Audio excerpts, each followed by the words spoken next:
Hi, my friends. Today I want to present you a new story. Enjoy watching it. I could feel the weight of exhaustion pressing against my shoulders as I scanned the receipt in my hand.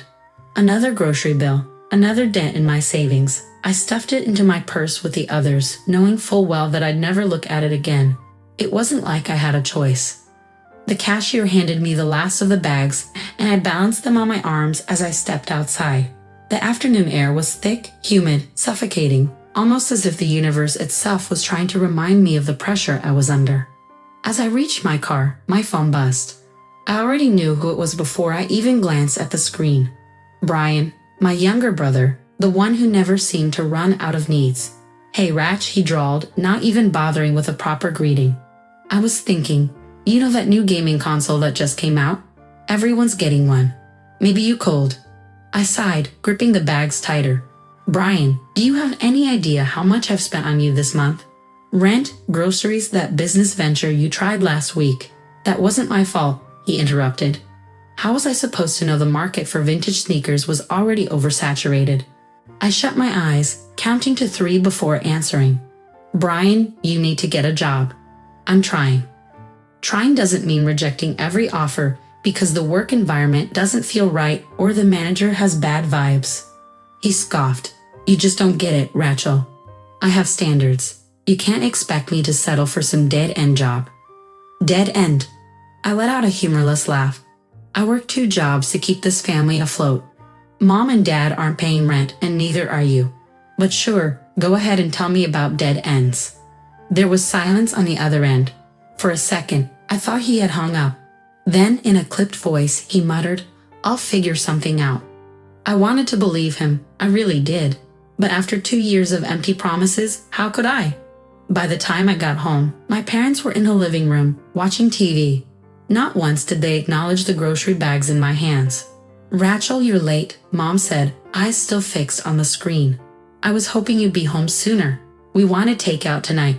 I swallowed my frustration. "I bought groceries. We can cook." She sighed dramatically, as if I had just suggested the most exhausting task in the world. Dad didn't even glance my way. I placed the bags on the counter, rubbing the tension from my temples. The weight of responsibility, of unspoken expectations, had been crushing me for so long that I could hardly remember what it felt like to breathe freely. And the worst part, they didn't even notice. The scent of fresh coffee filled the kitchen as I set 3 cups on the table, waiting for my parents and Brian to join me. This morning was supposed to be special. I had planned it for weeks, our first real vacation in years, fully paid for by me, of course. I imagined for once, just once, they'd appreciate it. Mom shuffled in first, adjusting the silk scarf around her neck. Brian followed, his fingers tapping away at his phone. Dad sat down without a word, flipping through the newspaper as if this was just another morning. I inhaled deeply. Here goes nothing. "I booked everything for Hawaii," I announced, forcing a bright tone. "The flights, the resort, even some private tours. We leave tomorrow morning." Silence. Then Brian snorted. "Finally, something good comes out of your job." "Brian," I warned. Mom barely reacted, stirring her coffee lazily. "That's nice, dear," she murmured. That was it. No gratitude. No excitement. I had drained my savings for this, stretched myself thin, yet all I got was indifference. But fate had other plans. That evening, as I drove home from a late shift, exhaustion clung to me like a heavy blanket. The headlights of an oncoming truck flashed before me, too fast, too sudden. I barely had time to react before the world spun into chaos. The sound of crunching metal, the sharp pain slicing through my body. And then, darkness. I woke up the next day to the sterile scent of antiseptic and the rhythmic beeping of hospital monitors. My body ached and my head throbbed. But the real pain came when I reached for my phone. Missed calls, dozens of messages, not from my family, but from my coworkers. My parents hadn't even checked on me. Then, a text from Mom appeared. "Mom, we are already in Hawaii. Flight was fine, checking into the hotel now. Don't forget to find someone to watch the house." I reread the words, my breath catching. They knew. They knew I was here, alone, injured. And they still left. Tears burned in my eyes, but not from sadness, from fury. I had given them everything. And when I needed them most, they abandoned me. They had no idea what was coming next. The beeping of the heart monitor was the only sound in my hospital room. I stared at the ceiling, the betrayal still fresh, raw like an open wound. They left me. My own family had abandoned me in a hospital bed without a second thought, all for a vacation I had paid for. Something inside me snapped. I reached for my phone, my fingers trembling with both exhaustion and fury. If they could so easily discard me, why should I keep supporting them? I opened the travel app and, with a few swift taps, I canceled everything. Flights, gone. Hotel reservation, canceled.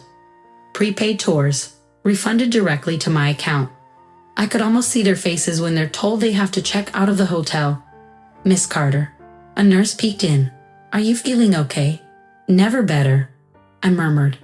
As if on cue, my phone buzzed. Then again, and again. The storm had begun. Mom, Rachel, what did you do?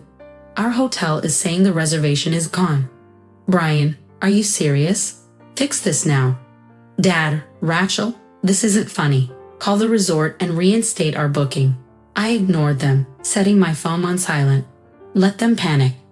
The next morning, as I sipped the lukewarm hospital coffee, my phone vibrated violently on the tray. I sighed and finally answered. Rachel. Mom's shrill voice exploded through the speaker. You selfish, ungrateful brat. We're stranded at the airport with nowhere to stay because of you. Oh, I said coolly, you mean, kind of like how you left me stranded in a hospital after a car accident? Silence. That's different, she snapped. You weren't dying. We assumed you could take care of yourself. I let out a dry laugh. Well, now I assume you can take care of yourselves too. Ryan's voice cut in. Rachel, book us something. We have no money for hotel. I nearly choked on my coffee. Oh, you mean you can't afford it? But I thought you were too picky to work, Brian. Guess that's a problem now, huh? A low growl came through the line. You're seriously just leaving us here? Just like you left me. Yeah, I guess I am. I hung up. For the first time in years, I felt no guilt. Just a cold, quiet satisfaction. And it felt good. The relentless buzzing of my phone had finally stopped.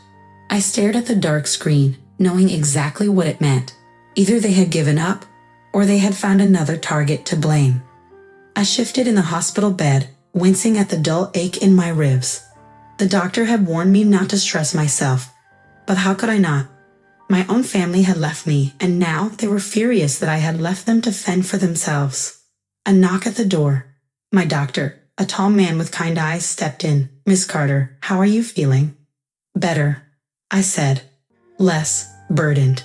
He raised an eyebrow. Your mother called the hospital earlier, demanding to speak with you. We had to tell her you were resting. I exhaled sharply. Let me guess, she didn't care about my recovery. Just about their ruined trip. Pretty much, he admitted. She sounded more concerned about their return flight being canceled. I huffed out a humorless laugh. Of course. The doctor studied me for a moment, then nodded. I'll have the nurses keep calls from disturbing you. Focus on healing. As he left, I leaned back against the pillows. For the first time in my life, I wasn't bending over backward for them. And for the first time in my life, I realized I didn't have to. Sunlight streamed through the hospital window, casting a golden glow over my room. I sat upright, stretching my stiff limbs. Today was my discharge day. A day I once would have dreaded, fearing the return to my family's endless demands. But now it felt like freedom.